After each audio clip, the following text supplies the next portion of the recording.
రాజన్న సిరిసిల్ల జిల్లా ముస్తాబాద్ మండల కేంద్రంలో వెంకయ్యకుంట వాసి పిట్ల మహేష్ జీవనోపాధి కొరకు గల్ఫ్ దేశాలకు వలస వెళ్లి పనులు చేసుకుంటూ కాలం వెళ్లదీస్తున్నారు.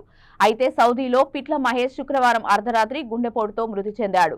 ఆయన వయసు 45 సంవత్సరాలు. భార్య, కొడుకు, కుమార్తె ఉన్నారు. అప్పుల కారణంగా ఆందోళనకు గురై గుండెపోటుతో మరణించినట్లు తెలుస్తోంది. ఆ కుటుంబాన్ని ముస్తాబాద్ గల్ఫ్ సామాజిక కార్యకర్త జనగామ శ్రీనివాస్, కాంగ్రెస్ నాయకులు దీటి నరసింహులు, పుల్లూరు రవి, గల్ఫ్ కార్మికులు మృతుని ఇంటికి వెళ్లి కుటుంబాన్ని ఓదార్చారు. సౌదీలో మృతి చెందిన మహేష్ మృతదేహాన్ని విదేశాంగ మంత్రి రాష్ట్ర ప్రభుత్వం చొరవ తీసుకొని త్వరగా ఇండియాకు వచ్చేలా చూడాలని కోరారు. 5 లక్షల ఎగ్రేషియా అందించి ఆ కుటుంబాన్ని ప్రభుత్వం ఆదుకోవాలని కోరారు.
సరే ఉంచనైతే నేను చెప్తాను.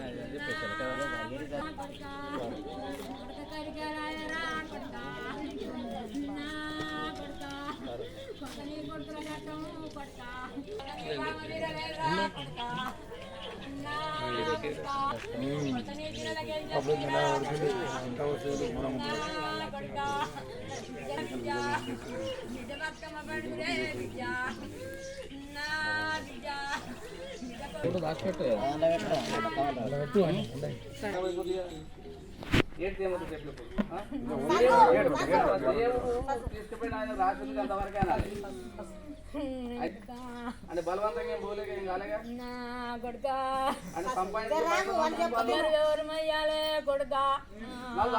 వేయండి ఆయన మరి అదే అన్నాను వేయండి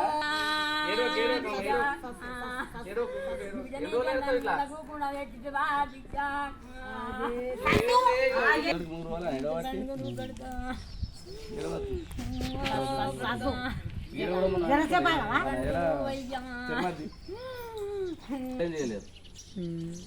అర్థమైంది. ఎందుకు ఏడుపు ఏమొస్తుంది ఇప్పుడు? ఎందుకు ఏడుస్తున్నావు? ఎందుకే నేను లేనా? ఎందుకు అయింది? ఏం చెప్తుందని మన చేతులు బాధ ఉంటుంది కాకపోతే నువ్వు ధైర్యం చెప్పాలి. నీ బాధని లోపల పెట్టుకున్నా వాళ్ళకి అయ్యో ఉన్నది అట్లా ధైర్యం చెప్పాలి.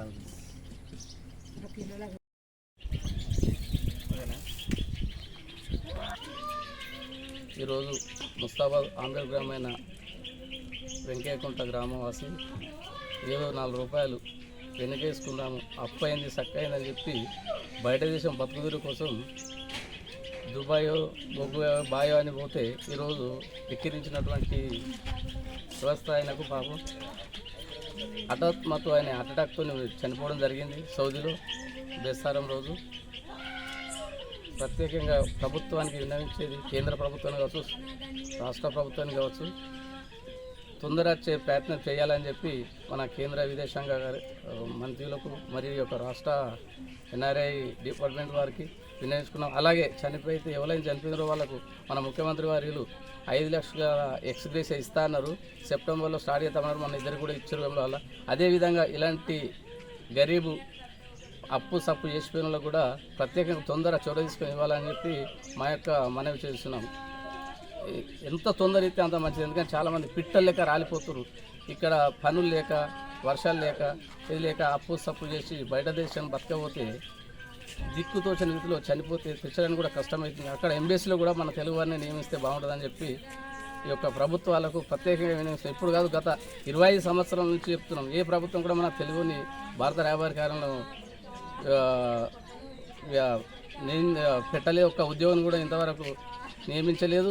వారిని ప్రత్యేకంగా మన ప్రభుత్వాన్ని చెప్తున్నాం, ప్రతి భారత రాయబారి కార్యాలయంలో తెలుగుని నియమించాలని కోరుతున్నాం. ఎందుకంటే చనిపోతే ఏ విషయం ఏది కూడా మాకు తెలుస్తలేదు. ఎప్పుడు వస్తుంది డెడ్ బాడీ, ఎప్పుడు క్లియర్ అవుతుంది, ఎప్పుడు మొత్తం ప్రాబ్లం సాల్వ్ అయ్యి డెడ్ బాడీ పంపుతారనేది కూడా తెలియలేకపోతుంది. కంపెనీల నుంచి మన తెలుగు వారు అయినటువంటి వెంట మాకు ఇన్ఫామ్ అవుతుంది, ఎప్పుడు బాడీ వస్తుంది, ఎప్పుడు ఏదైతే అని చెప్పి తెలుస్తుంది.